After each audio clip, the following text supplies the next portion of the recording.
नमस्कार दोस्तों, आज हम बात करने जा रहे हैं एक ऐसे मुद्दे की जो हमारे और आपके लिए, हम दोनों के लिए बहुत ज़रूरी है। एक देश, एक चुनाव। ज़रा सोचिए, एक ऐसा भारत जहां हर 5 साल में बस एक बार वोटिंग हो, लोकसभा, विधानसभा, शायद पंचायत तक, सब एक साथ। कम खर्च, कम टेंशन और शायद ज़्यादा मज़ा। लेकिन सवाल यह है, क्या ये लोकतंत्र के लिए नई सुबह लाएगा या फिर ये नई चुनौती खड़ी करेगा? आज हम इस मुद्दे पर विस्तार से चर्चा करेंगे। हम बात करेंगे इसके फ़ायदे, नुकसान और सियासी ड्रामे के बारे में। तो चलिए शुरू से अंत तक हमारे साथ बने रहिए, क्योंकि हम आपको एक एक पहलू से इस वीडियो में रूबरू कराएंगे। तो सबसे पहले हम जानते हैं कि ये एक देश एक चुनाव आखिर है क्या। बहुत ही सिंपल है। इंग्लिश में इसे कहते हैं वन नेशन वन इलेक्शन। मतलब लोकसभा का चुनाव और सारे राज्यों के विधानसभा चुनाव एक साथ, एक ही दिन में, हर 5 साल में। और सरकार चाहती है कि शायद आगे चलकर पंचायत और नगर पालिका के चुनाव भी इसमें शामिल हो जाएं। आइडिया ये है कि बार बार के जो चुनाव है उसके झंझट को ख़त्म कर दिया जाए। लेकिन ये बात इतनी आसान नहीं है कि जितनी लग रही है। इसके पीछे बड़ा प्लान है, बड़े बदलाव हैं और थोड़ी सी सियासी चालबाजी भी है। सोचिए, जब एक साथ चुनाव होंगे तो कितना बड़ा मेला लगेगा। लेकिन सवाल ये है, क्या इससे सच में देश को कोई फ़ायदा होगा? चलिए थोड़ा इतिहास में देखते हैं।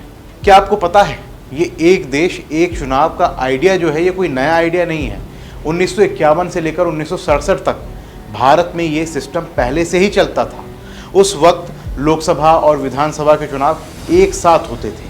लेकिन फिर क्या हुआ? 1960 के आखिर में कुछ राज्य सरकारें बीच में ही गिर गई और कुछ विधानसभाएं भी भंग हो गई और 1970 में लोकसभा भी पहले वक्त से पहले ही ख़त्म हो गई। बस वहीं से ये चक्कर टूट गया और तब से हम बार बार इन चुनावों के चक्करों में फंसे हुए हैं। अब सरकार चाहती है कि वो पुराना दौर फिर से वापस आ जाए, लेकिन ये मॉडर्न ट्विस्ट के साथ। पर सवाल है, क्या आज के भारत में ये काम करेगा? चलिए इसके फ़ायदे और नुकसान हम दोनों समझते हैं। पहले इसके फ़ायदे की बात अगर हम करें, क्योंकि सरकार तो इसके गुणगान ही गा रही है, तो सबसे बड़ा इसका जो फ़ायदा है वो है पैसा। हर साल चुनाव कराने में करोड़ों रुपए बह जाते हैं। ईवीएम, पुलिस प्रशासन, कैंपेनिंग, सबका खर्च।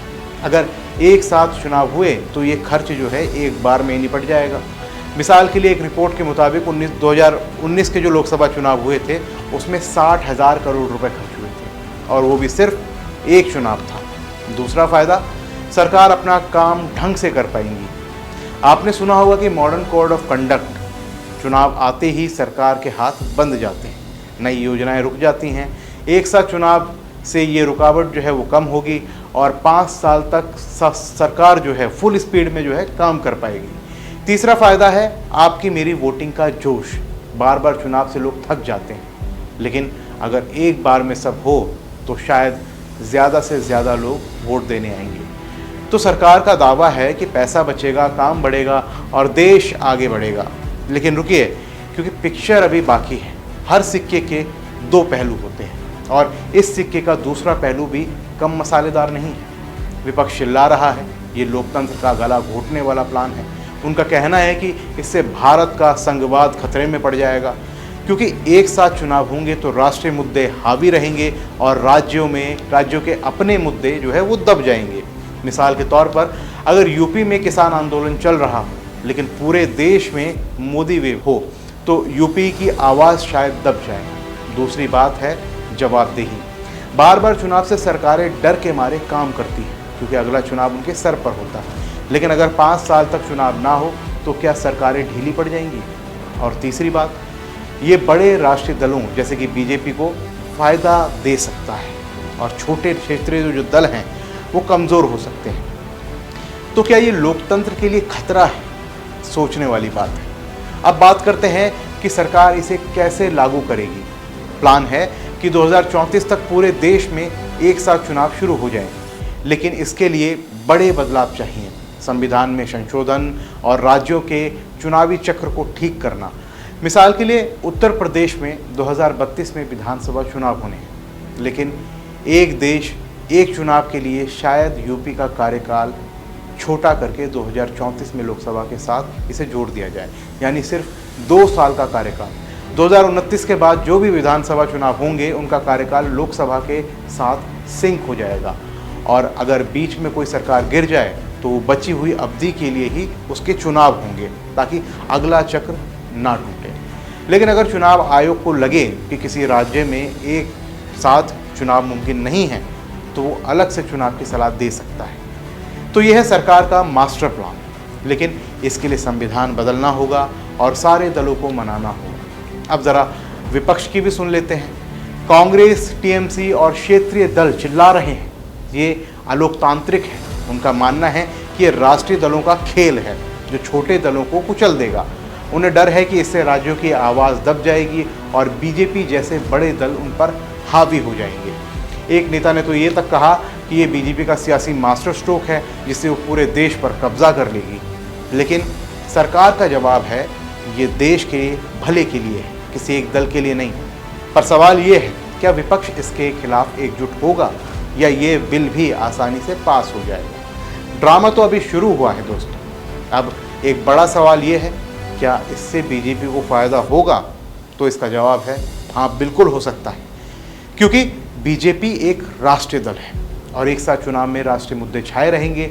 मोदी का करिश्मा, राष्ट्रीय सुरक्षा या बड़ा विकास एजेंडा। मिसाल के लिए जब आंध्र या उड़ीसा में लोकसभा और विधानसभा चुनाव एक साथ हुए तो वहाँ सत्ताधारी दल को दोनों जगह फ़ायदा हुआ, तो बीजेपी की उम्मीद जायज़ लगती है। लेकिन ये कोई छोटा खेल नहीं है।